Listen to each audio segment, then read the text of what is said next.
Hey everybody, it's Movie Beth, and today we're going to be talking about my pickups from the final Warner Archive 4 for $44 sale. I know that Warner has kind of been a hot topic lately because the future of Warner Archive is especially uncertain right now, and that's really unfortunate because they've put out a lot of great stuff. Turned me on to a lot of films that I otherwise would have never seen, but I am really happy that I was able to pick up quite a bit from the final 4 for $44 sale, a sale that I've been partaking in for several years actually, and really enjoy. You get some great deals from it.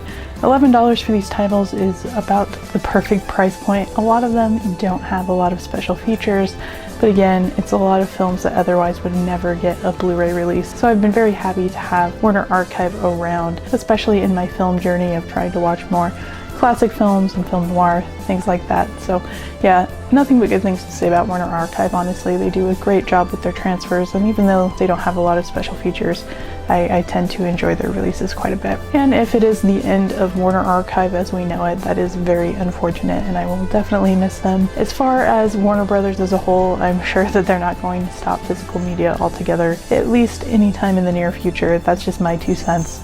Obviously, I don't know too much about the ins and outs and the inner workings of these studios, but I don't see them ending physical media right away. We'll just go ahead and get into my pickups. Obviously, the sale happened over a month ago. The first order that I placed the morning that the sale went up arrived probably 5 to 6 days after the sale ended. It came very quickly. And then I placed 2 other orders probably more towards the latter half of the sale, and those 2 actually just arrived in the mail probably within the last week. So as you can see, it took quite a bit of time for these titles to show up, but I have plenty to watch in the meantime, so I was kind of okay with it. So without any further ado, we'll go ahead and show you what I picked up. All of these are blind buys. I've watched one of them since getting it, but as always, let me know what you think of the titles I picked up. Let me know what I should prioritize and what I should watch sooner rather than later. And also let me know what you guys picked up during the sale. So we'll go ahead and start with the one that I have watched, and that is The Curse of Frankenstein. This is a Hammer horror film from 1957, and it's actually Hammer Horror Week on Instagram, so I've been watching a lot of Hammer horror. So this fit right into that theme of watching Hammer horror for the week, and this is one I've always heard a lot of really great things about, especially since it was released by Warner Archive. And this was a relatively recent release, so I was excited to see that it was a part of the sale. This of course stars Peter Cushing and Christopher Lee as Frankenstein's monster, and yeah, they're just 2 of my all-time favorite horror actors, especially Peter Cushing. I've always really loved him, so I was definitely looking forward to this one, and it did not disappoint at all. This is probably one of the best Hammer horror flicks that I've seen. I haven't seen all of them yet, but it's definitely one of my favorites so far. A great iteration of the classic Frankenstein tale with some great performances, especially from Peter Cushing, and Christopher Lee made a very convincing monster in this. It was just overall a lot of fun. And as you can see, this is actually a 2-disc special edition. So this is actually packed with special features. Even though I said at the beginning of this video that they don't often have a lot of special features, this one does. You have your main feature on the first disc, which features 4K scans of 2 aspect ratios of the film. We watched the 1:66:1 ratio, and then disc 2 has the open matte version, which is also restored and remastered from a new 4K scan. And then you also have the Resurrection Men, Hideous Progeny, Torrents of Light, and Diabolus in Musica. So lots of special features on there. You can go ahead and pause that and take a look if you want. But this is definitely one of the most packed Warner Archive releases, and I'm really excited about that because, again, I love this film. It's an easy 4 out of 5 star film for me, and one of my favorite Hammer horror flicks. So very happy to add this to the collection, and if you guys are on the fence with this release, definitely pick it up because it is well worth your time and money. And I looked this up on Amazon the other night, and it was only like $13, so I'll try to remember to leave a link in the description below for you guys to pick this up from Amazon because it is well worth it. Great flick, and I'm really glad that this is the first flick that I watched from this haul because it was a great one. So obviously I won't have as much to say about all of the rest of the titles, but I will try and add some substance to the video, even though these are pretty much all blind buys. At least I'm fairly certain that they are all blind buys. Next up, starring Rod Taylor, we have Dark of the Sun. This one I know pretty much nothing about, but I saw it on many lists of recommendations of what to pick up from Warner Archive, and so I just decided to go ahead and give it a shot. Again, I don't know much about it. This one came out in 1968. And by the looks of it, this just has a commentary on there and a theatrical trailer. So there's the back if you guys want to see it. Yeah, Dark of the Sun, if you guys have seen it, let me know how it is. Next up, we got a Paul Newman flick here, and that is The Drowning Pool. Really like Paul Newman, haven't seen enough with him, so decided to pick up a few of his flicks in this sale. They have several of his titles in the Warner Archive collection. This one came out in 1975, and there's the back if you want to check that one out. Always love picking up classic horror and creature features from Warner Archive, and they've got plenty of them. From 1958, we have The Giant Behemoth. Again, this is a film that I was pretty confident blind buying because I always find some enjoyment in these kinds of films, so yeah, excited about this one. This is a film that has been on my watch list for a very long time, and one that I definitely need to check out soon. This one came out in 1966, and that is Who's Afraid of Virginia Woolf. I'm sure you guys have all at least heard the title of this film before, but again, this is just a classic film that I absolutely need to check out, and I'm definitely looking forward to doing so. This is probably one I will watch sooner rather than later. Really excited to add this to the collection. Like I said, I picked up a few Paul Newman flicks from 1966. We have Harper. This has a really good cast besides just Paul Newman. You got Lauren Bacall, Julie Harris, Arthur Hill, Janet Leigh, Pamela Tiffin, Robert Wagner, and Shelley Winter. So just a stacked cast in this one. I feel like I've heard people talk about this one before, but I can't think of what people have said about it off the top of my head. But if you guys have seen Harper, let me know what you think, because the cast alone makes me really intrigued by this one. This is one that I could have sworn we already owned, but somehow we did not. From 1969, we have The Valley of Gwangi. Again, for some reason, I was almost certain that we had this one, and I'm glad that I double checked because we did not. And this is definitely one that we need to have in the collection. I'm sure this is one that Andrew will find some enjoyment in. He loves anything with dinosaurs, creature features, all that good stuff. So yeah, The Valley of Gwangi. This one, I feel like I heard something about it on a podcast recently or something. This came out in 1952, and that is $1 Million Mermaid. This haul, I really wanted to focus on some stuff that I otherwise maybe would have looked over in the past, kind of opening my mind and opening the scope of films that I'm willing to check out. And this is definitely one that looks to be a little bit out of my comfort zone, but one I want to check out nonetheless. Always trying to expand my film horizons and check out new stuff. And yeah, I heard something about this recently, and for some reason it intrigued me. So yeah, $1 Million Mermaid. Some of these pickups have just been on my Warner Archive wish list for the longest time, and for one reason or another I've passed up on them. But since it was the final 4 for $44 sale, I knew I had to pick these up, and this is one of them, The Big Sleep. I've heard nothing but good things about this Humphrey Bogart, Lauren Bacall flick. Heard nothing but good things about it over the years, so I'm excited to finally check it out. And this came out in 1946, yes. And there is also a 1945 alternate version on there, so intrigued by that. But again, this is just one I've heard so many good things about, and I finally am adding it to my collection. So excited about this one. I read so much about Warner Archive releases and looked on so many different resources of stuff I should pick up, so I apologize that I don't totally remember the exact reason that I picked all of these up, but they all, grabbed my attention for one reason or another, or they were recommended to me or something. And this was definitely one, and that is The Sea Wolf. So I can't remember exactly why I picked it up, but I know that I wanted to check it out for one reason or another. So yeah, we got The Sea Wolf. This I've heard is a great film noir, and that is Murder My Sweet with Dick Powell and Claire Trevor and Anne Shirley.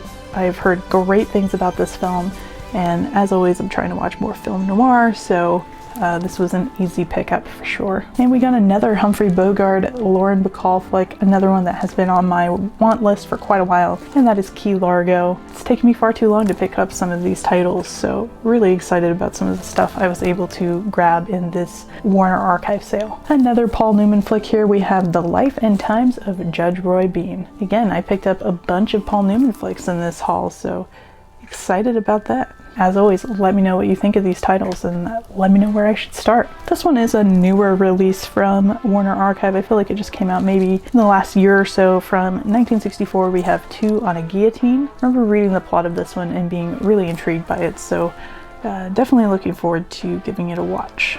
These next few were ones that Andrew absolutely wanted me to pick up. Obviously, he's a big animation fan. There were a lot of like complete series that he wanted me to grab, but unfortunately they weren't a part of the 4 for $44 sale, but these ones were, so I grabbed them for him. We have Popeye the Sailor, the 1940s Volume 2, which I believe we already have Volume 1, which is the reason he sent me to buy Volume 2. So yeah, we got Popeye Volume 2, and then we also have Popeye the Sailor, the 1940s Volume 3. He was very excited about these and was very persistent that I picked them up. And another one for him, we have Tex Avery Screwball Classics Volume 2. This is another one where we already own Volume 1, so we had to grab the second volume. He's a big fan of these Tex Avery cartoons, so he's definitely excited about them. I can't say that I have too much of an interest in them, but I'm really excited that Andrew's excited about them. This next one I almost bought on DVD not too long ago, and then I realized it was on Blu-ray, and it's also directed by Sidney Lumet, which I've been trying to watch a lot more of his films, so this was an easy grab for me, and that is Death Trap. Really intrigued by the plot of this one, and the cast is great as well, and again, directed by Sidney Lumet, so that is enough of a reason for me to blind buy this one. So yeah, Death Trap. This one I've heard is a pretty good flick, starring Jan Michael Vincent, William Catt, and Gary Busey. We have Big Wednesday. Definitely one that intrigues me more than some of the others. I've always been interested to check this one out, so excited about that one, Big Wednesday. Another one that's been on my want list for a long time, and I finally grabbed it. Starring Elizabeth Taylor, Paul Newman, and Burl Ives, we have Cat on a Hot Tin Roof. Heard tons about this film over the years, and I'm finally just getting around to picking it up, so excited to add it to the collection. There's definitely some all-time classics available from Warner Archive, and from what I hear, this is one of them. This one is directed by Peter Weir, has a great cast including Jeff Bridges and Rosie Perez, and that is Fearless. I actually almost bought this on Amazon a few weeks before the sale happened, and then I remembered that there was a sale coming up, so I decided to wait on it, but this is one that I grabbed in my first order. Really excited to check this one out. And yet another one that I've been meaning to grab for a long time, directed by Alfred Hitchcock, starring Cary Grant and Joan Fontaine, we have Suspicion. How I don't own this one already, I don't know, but I'm very happy to add it to the collection now. Like I said, I'm knocking off a lot of stuff off my Warner Archive wish list with this haul, so I'm very excited about that. This movie just looks awesome. You've got Dolph Lundgren and Brandon Lee in Showdown in Little Tokyo. Again, this one just looks like a lot of fun. This one came out in 1991. Looks to be a really fun action, maybe martial arts type flick. Looks like a lot of fun, definitely right up my alley. Gotta love the 90s for the awesome action flicks we got out of that era, but yeah, looking forward to this one. This one is a blind buy mostly because you got John Travolta, Andie MacDowell, and William Hurt. It's also directed by Nora Ephron, so that intrigues me as well, and that is Michael. One I don't know too much about, but the cast and the director was enough for me to grab it, so yeah, Michael. I remember reading the synopsis of this one and being really intrigued by it, and the cast intrigues me as well, which is Alan Arkin and James Caan, and that is Freebie and the Bean. I've been wanting to grab this one since it was released, actually, so very excited to add this one and very excited to check it out in the near future. And we have another Alfred Hitchcock film here, and that is The Wrong Man, starring Henry Fonda.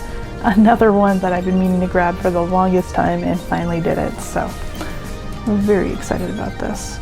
I'm actually really surprised that I've been collecting Warner Archive for as long as I have and have taken so long to pick up some of these absolute staples, especially these older Alfred Hitchcock flicks, so very excited about this. Next up, starring William Holden, we have The Blue Knight. This one I was just kind of intrigued by the cast and the cover, and you also got Sam Elliott, Ann Archer, Joe Santos, really good cast, so yeah, definitely interested in this one. If you guys have seen it, let me know how it is. Okay, I lied. This one is not a complete blind buy. I have seen this one time, but I really don't remember it too well, and that is The Man Who Would Be King. I remember watching this in a film class in college, and I enjoyed it, but I don't know that I was fully prepared to watch it, so I'm definitely excited to check it out again. You got a great cast of Sean Connery, Michael Caine, and Christopher Plummer, so you really can't go wrong with that.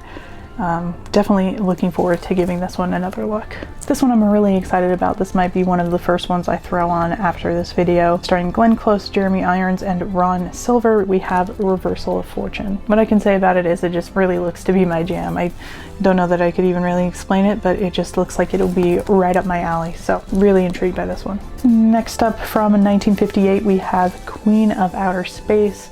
This one looks like a lot of fun. Also looks like one that Andrew will enjoy, so definitely looking forward to that one. I feel like this is one that got recommended several times when I was looking through recommendation lists and videos and whatnot, and that is The World, the Flesh, and the Devil. Don't remember too much about it, but again, I feel like this one came pretty highly recommended. I'd probably remember a little bit better had this order come in a more timely fashion, but it's okay. I'm just happy to have these in the collection now. And we have another Alfred Hitchcock flick here. Cannot believe I didn't own this one yet, and that is I Confess. Another one I'm really excited to check out. So many great Alfred Hitchcock flicks available from Warner Archive, so had to grab it. As you guys may know, if you've been watching some of my other videos, I've been really getting into Jane Fonda's filmography, so I had to grab this one, and that is Sunday in New York. Looks like a lot of fun. You also got Cliff Robertson, Rod Taylor, Robert Culp, Joe Morrow, and Jim Backus. So yeah, looking forward to that one. Another one that looks to be like a really fun creature feature, and that is The Cyclops. There's no shortage of classic creature features available from Warner Archive, so definitely looking forward to this one. Another actor I've been really getting into lately is Burt Lancaster, so I had to grab this one, and that is 7 Days in May. You also got Kirk Douglas in there, and this is directed by John Frankenheimer, so lots of reasons to be interested in this one. Definitely looking forward to it. And we got one starring Whoopi Goldberg, and that is Clara's Heart. To be honest, I think I kind of blind bought this one based on the cover and the fact that it has Whoopi in it, so yeah, don't know too much about it, but looking forward to it for sure. Got a film from 1936 here, and that is Libelle Lady. This has a really great cast. You got Jean Harlow, William Powell, Myrna Loy, and Spencer Tracy. So definitely looking forward to this one. It's a little bit out of my comfort zone, so definitely one to check out soon. This is a film I've seen a lot about over the years, directed by Sidney Pollack, and that is Jeremiah Johnson, starring Robert Redford. Never seen it before, don't know too much about it, but definitely intrigued by it. And of course, you always have to think of that classic meme from this movie. I've seen that many times, and it's made me intrigued to check the film out. This one looks like a lot of fun, looks right up my alley, and that is Cleopatra Jones. Very excited to add this to the collection and check it out fairly soon, so yeah. This was another one that I saw getting recommended pretty much left and right. Starring Peter O'Toole, we have My Favorite Year. Don't know too much about it, but it seems like a lot of people love it, so excited for it for that reason. Then starring Nick Nolte and Deborah Winger, we have Cannery Row. Looking forward to it. And then these last two here I picked up because I'm really into these directors right now. First one being Brewster McCloud, directed by the great Robert Altman. Trying to pick up and watch all of his films, so definitely had to grab this one. Looks really intriguing, and from what I've heard about the plot, I think that I will enjoy this one. And then my very last pickup I'm really looking forward to watching, especially because I just recently watched Best in Show and Waiting for Guffman. So you may have guessed the next one is A Mighty Wind, directed by Christopher Guest. Really enjoyed Waiting for Guffman and Best in Show, so needless to say I'm very excited to check this one out, and it'll probably be one of the first ones that I watch from this haul, so yeah, A Mighty Wind. So that is everything I grabbed from Warner Archive. I bought plenty, lots of stuff to fill in some of the gaps in my collection, and lots of cool stuff to check out in the near future. So again, let me know what you thought of my pickups. Let me know what I should check out sooner rather than later. Did I pick up any of your favorite films, any of your least favorite films? Let me know in the comments below. Let me know what you think of the future of Warner Archive and Warner Brothers as a whole. The future of physical media is always kind of up in the air, and you just have to be grateful for all of the great things that have been coming out and all the great things that you're able to add to your collection now. So thank you guys so much for watching. Huge shout out to our executive producer patron Chase Wilson, and a big thanks to the other people that have signed up for our Patreon so far. If you guys are interested in checking that out, check out the links below. We'll be adding more perks as time goes on. Also be sure to check out our merch store, our Amazon wishlist, all those good things in the description box below. But we do appreciate you guys being here. Don't forget to subscribe, like, hit that notification bell, and we will see you on the next one.